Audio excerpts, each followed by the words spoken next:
एक प्रश्न है और आपको वो उत्तर देना है, उसके बाद चर्चा चालू।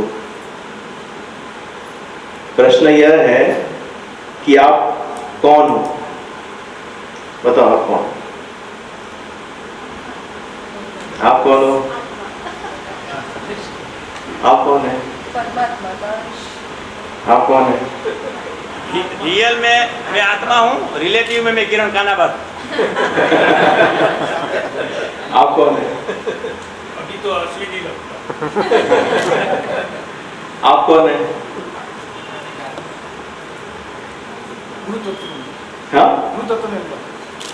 अच्छा, अब मैं प्रश्न को बदलता हूं और उसके बाद में वापस से इसका उत्तर देने का प्रयास करना है। आप आज जो है वो कौन है? आप आज जो है वो कौन है?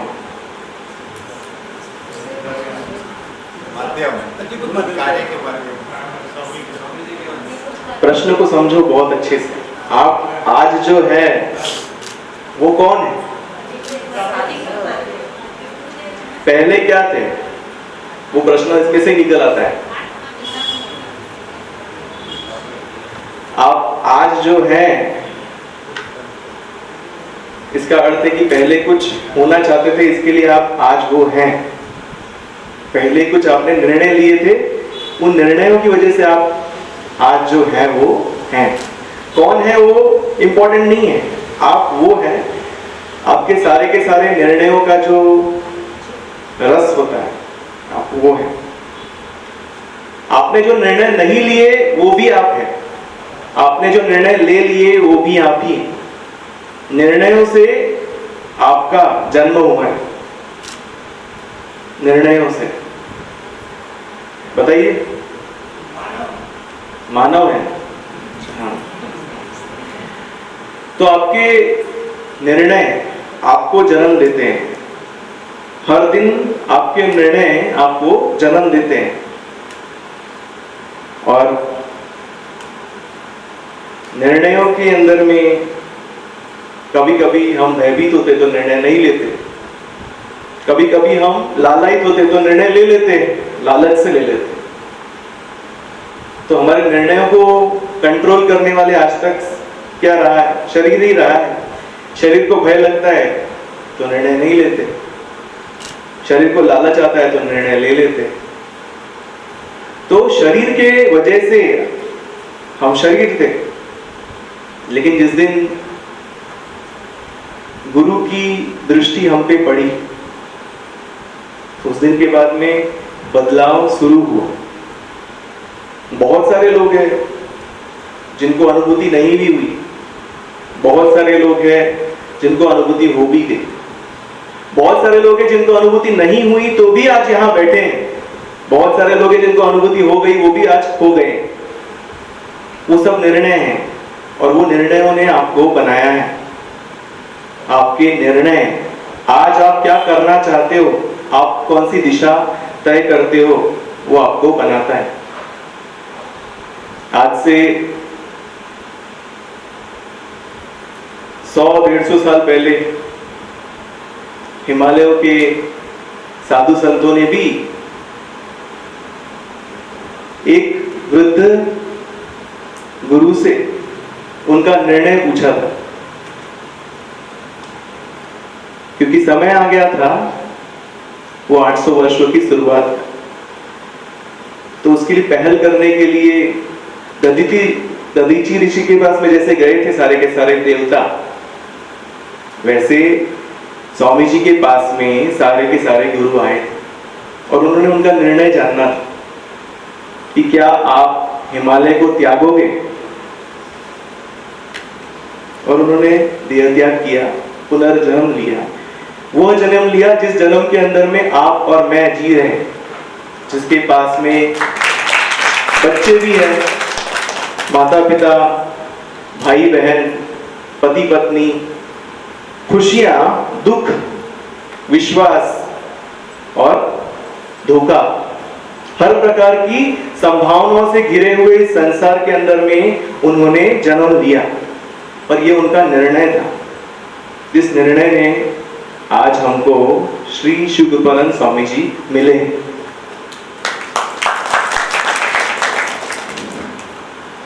तो उन्होंने तो अपना वर्ष 800 सालों का उनको गुरुओं ने दिया है, पर इन 800 सालों के अंदर में गुरुओं ने उनको 800 साल दिए। स्वामी जी हमेशा मुझे कहते हैं कि जो मैं पदाधिकारी चुनता हूं उनका मैं सम्मान करता हूं, वो जो इच्छा करते हैं उनको मैं तथास्तु करता हूं, क्योंकि उनके अंदर में मैं गुरुओं की प्रेरणा देखता हूं, गुरुओं की इच्छा देखता हूं। तो जब स्वामी जी आपको, आपके अंदर गुरुओं की प्रेरणा को नमस्कार करते हैं, सम्मान करते हैं, तो आपको वो उनके 800 वर्षों से भी ज्यादा कदर करते हैं, क्योंकि आप आज के हो, आप भविष्य के नहीं हो, आप आज के हो। और आप फिर हमारे गुरु से भी ज्यादा अधिक बहुमूल्य हो जाते हो। क्यों बहुमूल्य हो जाते हो? क्योंकि हिमालय के गुरुओं ने तो स्वामी जी को 800 साल जीवित रहने का वरदान दिया है गुरु कार्य करने के लिए, लेकिन हमको सिर्फ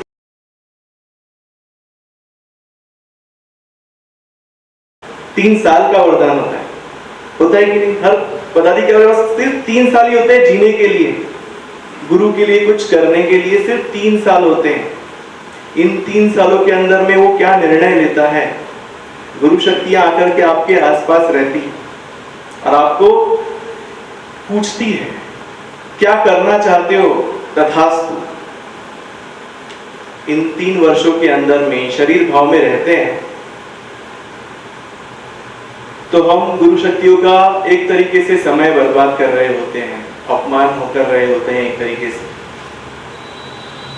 ऐसे कितने ही पदाधिकारी मैं देखता हूं आज दौड़े चले आते हैं, भाग करके गुरु कार्य करते हैं, उनके पास में आज पद नहीं है, लेकिन आज इतना भागते हैं जितना पहले कभी नहीं भागते जब पद था उनके पास।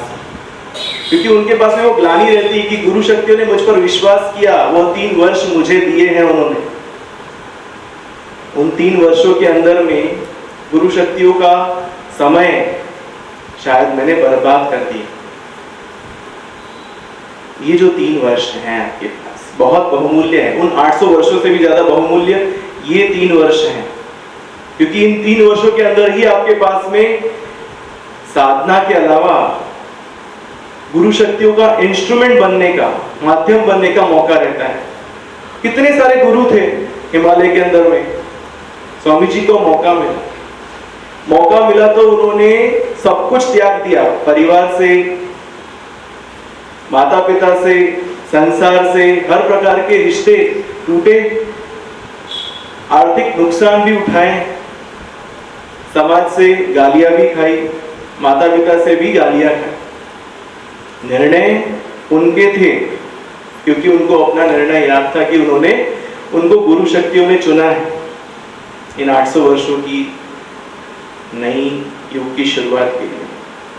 तो इन 800 वर्षों की नई युग की शुरुआत में, जैसे हर एक काल में 4 युग होते हैं, सतयुग, द्वापर युग, त्रेता युग, कलयुग बोलते हैं ना, तो वैसे ही आपके ये 3 साल है, अलग अलग युग है।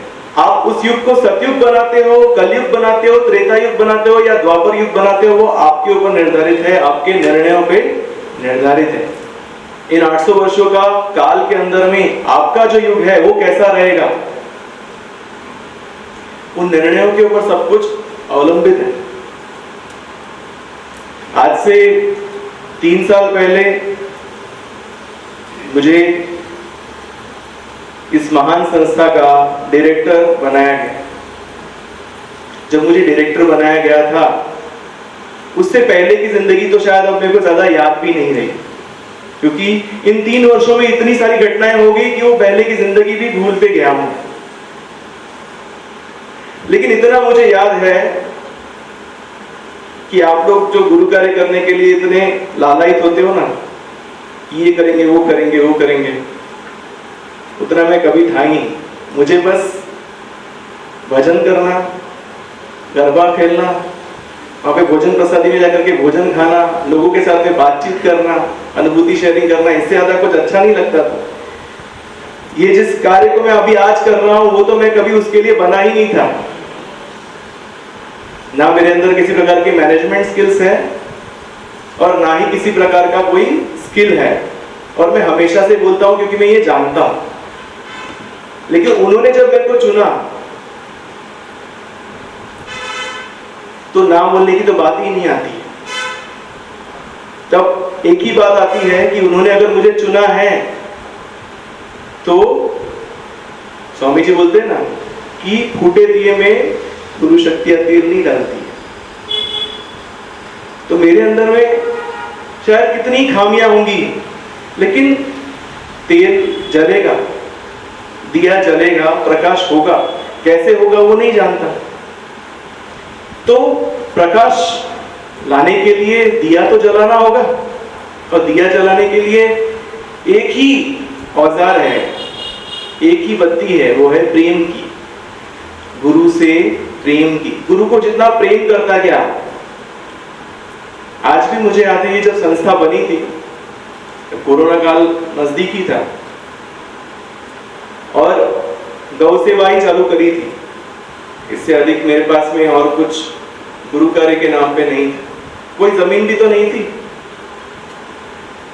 कोरोना काल आया और उसके बाद में स्वामी जी ने गुरु पूर्णिमा दी, बहुत कुछ हुआ, और बहुत कुछ करने के बाद में स्वामी जी ने बोला अब तू तेरे निर्णय स्वयं ले। तो निर्णय मैं कैसे लूं? निर्णय तो मैं कभी लेता ही नहीं। मैंने बोला मैं निर्णय नहीं लूंगा, लेकिन मैं आपका एडवाइजर जरूर बन सकता हूं। एडवाइजर क्यों? क्योंकि आपने 10-15 साल तक मुझे साधकों के बीच में रखा है। साधकों के बीच में रखा है मतलब कि जब मैं 11-12 साल का था तब से स्वामी जी यही बोलते थे कि मैं तो नहीं जा सकता साधकों के बीच में, लेकिन तू जाएगा तो मुझे लगेगा कि मैं भी जाके आया, तेरे माध्यम से मैं साधकों के साथ में जीता हूं, तो तू जाके आ। तो ऐसे 10-11 साल 12 साल लोगों को जाना है, उनकी तकलीफों को समझा है। सिर्फ उनकी तकलीफों को नहीं, जो पदाधिकारी होती है उनकी भी तकलीफों को समझा है। हम पदाधिकारियों को गाली देते हैं, लेकिन कोई खाने का खेल नहीं होता है गुरु कार्य करना। आप सोचो कि एक पदाधिकारी होता है, उसके ऊपर जो जिम्मेदारी होती है, जैसे अपन ने अभी बांट दिया है इतनी सारी जिम्मेदारी, तो थोड़ी कम लगती है। लेकिन जब पहले होती थी तब प्रचार भी करना है, पैसे भी इकट्ठा करने हैं, साथ साथ में प्रोजेक्ट जो बन रहा है उसके अंदर में कॉस्ट भी कटिंग करने की है, अपने को लोगों का भी दिल दुखाने नहीं देने का है, कितना कुछ करना होता है। जैसे कि बेटी का ब्याह ही करना हो, रोज रोज करना हो, कैसा लगेगा? वो तो आपका 3 दिन का होता है बेटी का ब्याह, तो उसमें आप झेल लेते हो सामने वाले परिवार को। लेकिन रोज रोज पदाधिकारी को 3 साल तक में बेटी के ब्याह ही करने हैं। इतनी बेटियां हैं उसकी, सोचो क्या हालत है उसकी। तो मैंने पदाधिकारियों को भी समझा, साधकों को भी समझा, और इन 10-12 सालों के अंदर में जो महसूस हुआ कि मैं उनके लिए कुछ करूं, कुछ करने के लिए पहले तो मुझे भूमि चाहिए होगी। जिस भूमि के ऊपर कार्य करूं तो भूमि अपनी होनी चाहिए। आप मुझे बताओ कि आप कभी कब्जे वाली जमीन के ऊपर गुरु शक्ति धाम बांधोगे क्या? आप कभी कब्जे वाली जमीन को अपने खुद के स्वार्थ के लिए भी खरीदोगे क्या? कब्जे वाली जमीन का मतलब ही नहीं बनता। अपने पास में कुछ होने के बाद में भी उसका खुद का कब्जा ही नहीं, जमीन अपनी होकर के भी अपनी नहीं। बस वही हालत थी हमारे समर्पण शब्द की।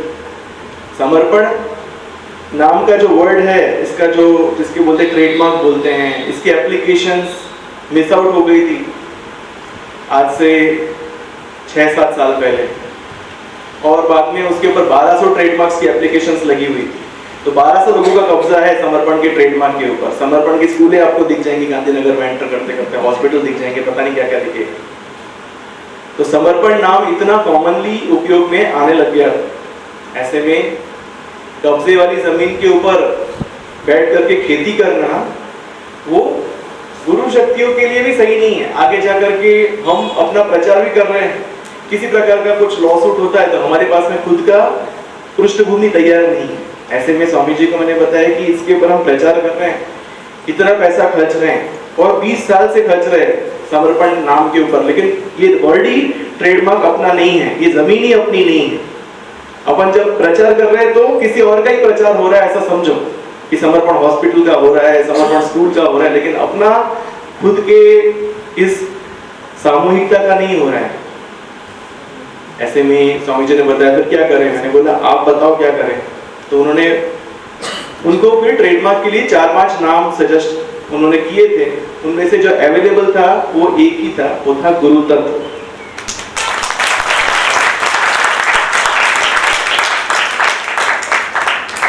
और स्वामी जी ने इसको चुना और इसको हमारे सामने लेकर के आया। आज सब लोग उन सबका क्रेडिट मेरे को देते हैं, बोलते क्रेडिट मेरे लेने से कुछ है ही नहीं, मैंने कोई इसका संस्थापन नहीं किया है। सब लोग बोलते गुरु तत्व को अम्बरीश भाई ने लाया, मैंने क्या लाया? भूमि अपनी थी, भूमि का नामकरण हुआ बस। अपने को एक भूमि चाहिए थी जिसके ऊपर हम लोग 800 सालों तक चले तो कोई अपने को कुछ बोले नहीं, किसी प्रकार की बाधाएं आगे नहीं आए, किसी प्रकार के लॉज में, क्योंकि कोर्ट कचहरी में जो घर रहता है ना वो घर कभी खुश ही नहीं रह सकता। तो इसके लिए कोर्ट कचहरी वाला घर, कोर्ट कचहरी वाला जमीन नहीं लेनी थी। इसके लिए अपन ने नाम ऐसा लिया कि वो अपना खुद का, आज ट्रेडमार्क अपना खुद का है। आज हिमालय मेडिटेशन का भी ट्रेडमार्क अपना खुद का है। तो इसका उपयोग जब हम लोग करते हैं तो भले दूसरे लोग यूज करें तो अपने को टेंशन नहीं, लेकिन अपन किसी का यूज करें और सामने वाले का मन मैला हो जाए अपने लिए, फिर कुछ परेशान करें, तो वो नहीं चाहिए। तो बात यहाँ पर आती है अपने 3 वर्षों की, और इन 3 वर्षों के अंदर में बहुत सारे कठिन निर्णय लिए, इतने कठिन निर्णय लिए हैं जो मैं नॉर्मल जो अम्बरीश था जिसको दिया होता ये तो शायद नहीं भी कर पाते। इसके अंदर में मैंने किया ही नहीं, इसको हमेशा गुरु शक्तियों ने ही करवाया है। तो इन 3 वर्षों के अंदर में सतत एक ही चीज मैंने देखी, जो मुझे अभी बताया ना कि अपने जूनागढ़ के अंदर में, सौराष्ट्र के अंदर में हम अपने से छोटों का दुखड़ा ले लेते हैं। मैं स्वामी जी का दुखड़ा लेना चाहता कि उनके ऊपर कोई तकलीफ नहीं आनी चाहिए,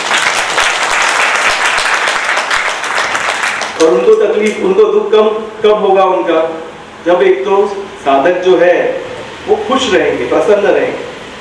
साधकों को स्वामी जी के पास आने का मौका मिलेगा। पास आने का मतलब स्वामी जी की बात, स्वामी जी के पास में अपनी बात ही नहीं पहुंचा पाते थे पहले। आप सोचो, अपने पास में एक अपॉर्चुनिटी आई थी, अपने योगेश त्रिवेदी जी है ना, तो उनके पास में कोई तो आदमी आए थे, वो वृक्षारोपण करते हैं और बहुत सारे पेड़ उगा देते हैं। तो उन्होंने बोला था कि मेरा लेकिन जो कार्य क्षेत्र है वो राजस्थान है, राजस्थान में आप बोलो तो हम करेंगे, मैं आपके गुजरात में, सौराष्ट्र राष्ट्र में कुछ नहीं कर सकता। लेकिन बाद में उन्होंने जो सुझाया, मतलब वो व्यक्ति था, वो व्यक्ति का सुझाव ऊपर तक पहुंचा नहीं, स्वामी जी तक में, तो राजस्थान आश्रम कब का हरा भरा हो चुका होता। आज वहां पे लेक्स आ गए होते, हर प्रकार की सुविधाएं हो चुकी होती, क्योंकि अपन का मिसकम्युनिकेशन था, तो इतनी बड़ी अपॉर्चुनिटी अपने से छूट गई। तो ये मिसकम्युनिकेशन ना हो।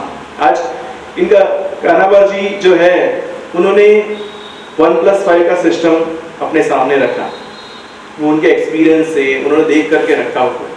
वो सिस्टम स्वामी जी तक पहुंचा, उन्होंने उसको अधिकृत किया, तब जाकर के आज इतना विकास हो गया।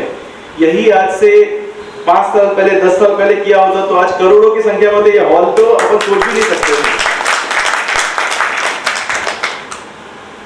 तो कहने का अर्थ ये है कि अपने कम्युनिकेशंस के अंदर में अपने पास में टीम होना जरूरी है ना, स्वामी जी तक बात पहुंचाने के लिए।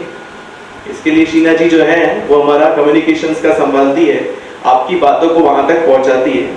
बातों से याद आया, प्रार्थना धाम के अंदर में भी प्रार्थनाएं बहुत सारी हैं, और प्रार्थनाएं ज्यादातर कौन सी आती है? खांसी की, जुकाम की, पेट दर्द हो रहा है, गैस हो गई है, तो भी लगता है हार्ट अटैक ही आ रहा है, बचा लेना मेरे पति को थोड़े दिन के लिए, शादी है बेटी की। तो कहने का अर्थ क्या है, पति को भी सिर्फ बेटी की शादी करके मजाक करो, ऐसा कोई नहीं करता है, साधक ऐसा सोचेंगे क्या? लेकिन हम लोग हमेशा शारीरिक समस्याएं लेकर के, सामाजिक समस्याएं लेकर के प्रार्थना धाम में प्रार्थनाएं लिखवाते। लेकिन आप शीना जी को पूछना उनके प्रार्थना धाम के लिस्ट के अंदर में कितनी ऐसी प्रार्थनाएं थी जिसके अंदर में स्वामी जी को प्रार्थना करी हो, स्वामी जी मेरा ध्यान आप रोज करवा देना। कितने लोग करते हैं? नहीं लिखते, कोई नहीं लिखता है। जबकि स्वामी जी बोलते हैं चॉकलेट का डब्बा लेके बैठा हूं, आप चॉकलेट का रैपर लेकर के चले जाते हो। रैपर लेकर के, चॉकलेट भी नहीं लेके जा रहे हो। मैं तो सच में बताता हूँ, रैपर लेके जाते स्वामी जी तो आपको लज्जा नहीं है इसके लिए बोलते चॉकलेट का एक चॉकलेट लेके जाते हो। कोई चॉकलेट नहीं लेके जाते हो, रैपर उठा के चाटते हो। मतलब छोटे बच्चे भी समझते हैं चॉकलेट क्या होता है और रैपर क्या होता है। लेकिन हम लोग, हमारा चित्त कहाँ है? शरीर के अंदर में। 3 सालों के अंदर में अगर हमारा चित्त अगर शरीर के अंदर में ही रहा, ये 3 साल है ना, समाज को भूल जाना है। 3 साल जो है अपने परिवार को भी भूल जाओ। 3 साल जो है वो अपने आप को भी भूल जाओ। 3 साल सिर्फ और सिर्फ स्वामी जी के लिए। आपने जीवन में कभी सच्चा प्रेम किया हो तो वो 3 साल के अंदर में होना चाहिए। ये आपको मृत्यु शैया पे याद आना चाहिए कि मैंने जिंदगी में सबसे अच्छा जो प्रेम किया था वो इन 3 सालों में किया। आज आपको मैं दिखता हूँ मेरा बहुत बिजी स्केड्यूल है, ये सब कुछ है, लेकिन आपके बुलाने पे क्यों आ गया यहाँ पे? क्योंकि स्वामी जी यहाँ पर आए हैं। तो मैं नहीं आऊँ वैसे थोड़ी चलेगा। स्वामी जी हर सामूहिकता में होते ही हैं। तो पहले मैं बोलता था कि मुझे कोई गाड़ी लेकर के भेज दे तो मैं आ जाऊं, पर अब मेरे को भाव आता है कि स्वामी जी जहां पर है उधर मेरे को होना ही चाहिए। तो स्वामी जी की आज्ञा से इधर मैं आया। पर ये बिजी स्केड्यूल के अंदर में कभी भी थकावट महसूस नहीं होती है। पर मेरा एक ही संदेश है, मेरा एक ही प्रार्थना है, एक ही निवेदन है कि बाहर ही हम लोग बहुत सारा गुरु कार्य कर लेंगे, इतने सारे लोगों को जोड़ लेंगे, लेकिन जोड़ने के अंदर में हमारा काम दिया जलाने का है। माचिस की तिल्लियां अपनी खत्म नहीं होनी चाहिए, अपने अंदर का प्रेम खत्म नहीं होना चाहिए। अपने अंदर का प्रेम जो स्वामी जी के लिए है, ये जो 3 वर्ष अपने को मिले हैं, वो ऐसा होना चाहिए जैसा कभी अपन ने नहीं किया किसी और से, और ना कभी कर पाएंगे। इस विश्वास के साथ में उतना प्रेम अपने को करना है। जब ये अगर आप करना सीख गए ना, तो सचमुच में बताता हूँ, मेरे पास बहुत सारी चीजें आती रहती है और प्रेरणाओं से ही आती रहती है। अभी इनको प्रेरणा हुई कि अपने को 1+5 करना है, किसी और को प्रेरणा हुई कि अपने को आश्रम को इस तरीके से चलाना है। मैं उनके हाँ में हाँ ही मिलाता हूँ, क्योंकि गुरु शक्तियां प्रेरणाएं देती है और उन प्रेरणाओं को आप विश्वास नहीं करोगे तो आप आगे नहीं बढ़ोगे। जैसे मैंने बात बताई कि आपके निर्णय गुरु शक्तियों की प्रेरणाओं को आप समझते हो। अब मैं बताऊँ ना, मैं बहुत सारी गलतियां करता हूँ। आप देखोगे ऐसे ऐसे अजीबो, मेरे स्पेशली मेरे आजू बाजू के हाउस हेड्स हैं ना, बहुत अजीबो गरीब लगेगा उनको, मैं ऐसे ऐसे निर्णय लेता रहता हूँ। और क्योंकि आजू बाजू वाले लोगों को ही समझ में आता है कि मैं क्या करता हूँ। उठपटांग चीजें, कुछ ना कुछ नई नई चीजें लेकर के आता रहता हूँ, पर वो चीजें उन निर्णयों को समझने के लिए होती है। अभी होता क्या है कि मैं कोई एक चीज समझ में आई मुझे, मैं उस चीज को सबके सामने रखता हूँ, घंघोर चर्चा हो जाती है एकदम से भयंकर। तो मैं सारी चर्चा में से इतना ही समझता हूँ कि इसमें से रिस्की फैक्टर क्या है, इतना लॉस होगा, ये चीजें होगी, वो चीजें होंगी, वो चीजें होंगी, उतना मैं रिस्क उठाने को तैयार हूँ क्या? हाँ तैयार हूँ, लेकिन ये काम हो जाना चाहिए करके। तो वैसे 811 का जो दिख रहा है आपको, वो भी अपने आप मैंने बताया ही था कि कैसे अपने आप ही गुरु शक्ति ने मेरे मुख से निकलवा दिया और मेरे से करवा दिया। तो प्रेरणा आपसे करवा सकती है। आप जब प्रेम करने लग जाओगे, आपके हृदय के अंदर में इतना मजबूत ठिकाना बना दोगे, तो आप जो व्यक्ति नहीं हो वो व्यक्ति गुरु शक्ति आपको बना करके आपसे वो करवा देंगे। अभी गाना था ना जिसके अंदर में अभी ये कृति हुई, मेरे अंदर उतरे आदि योगी। आपके अंदर आदि योगी उतरने चाहिए, इतना आपका प्रेम होना चाहिए। सच में जब भी मैं वो गाना सुनता हूँ तो उसका सिर्फ वही वर्ड मुझे ख्याल आता है कि अपने अंदर उतरने चाहिए। अपने अंदर उतरेंगे तो बाहर के लोगों को अपने आप ही समझ में आएगा। आपको 5 लोग जो है बोलने नहीं पड़ेंगे, तुरंत से चिपक करके आप ऐसे घूम रहे हो रास्ते में से आपको चिपक करके मिल जाएंगे। अब मैं खुद ही बताऊं तो अपना, मैं यहाँ पे बैठा था, अपने अजमेर जाना था, ट्रेन के अंदर में जा रहा था।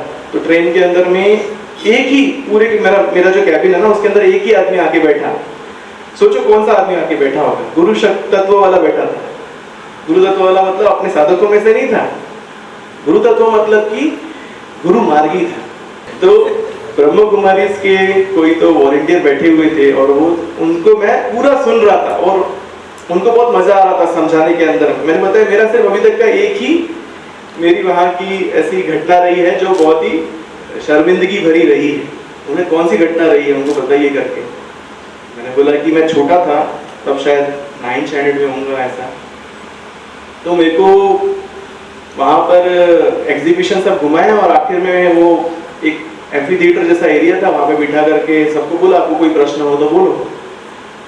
तो फिर मैंने बोला मेरे को एक प्रश्न है। कि क्या प्रश्न है? मैंने बोला, आपने बोला सतयुग है, मैं बोला त्रेता युग है, द्वापर युग है, कलयुग है, 4 युग आपने बता दिए।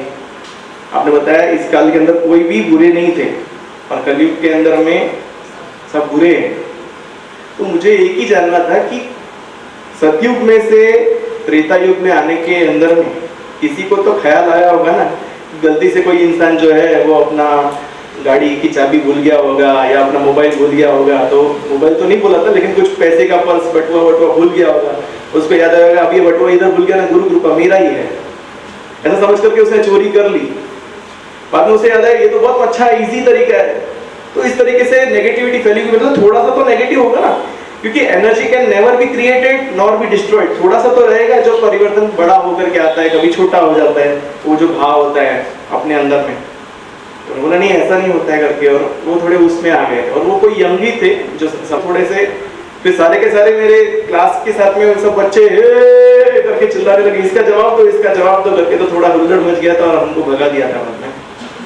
तो ये इस प्रकार का थोड़ा सा मेरा अजीब सा थोड़ा सा वो था। उन्होंने बोला कि नहीं वो वॉलंटियर की गलती है, कोई ऐसा मैच्योर वॉलंटियर होता तो उस चीज को समझता। वो बोलता कि आपका प्रश्न अच्छा है, आपका ईमेल आईडी दो, आपका फोन नंबर दो, हम हमारे ऊपर से पूछ करके गुरुजी से पूछ करके आपको बताएंगे इस बारे में।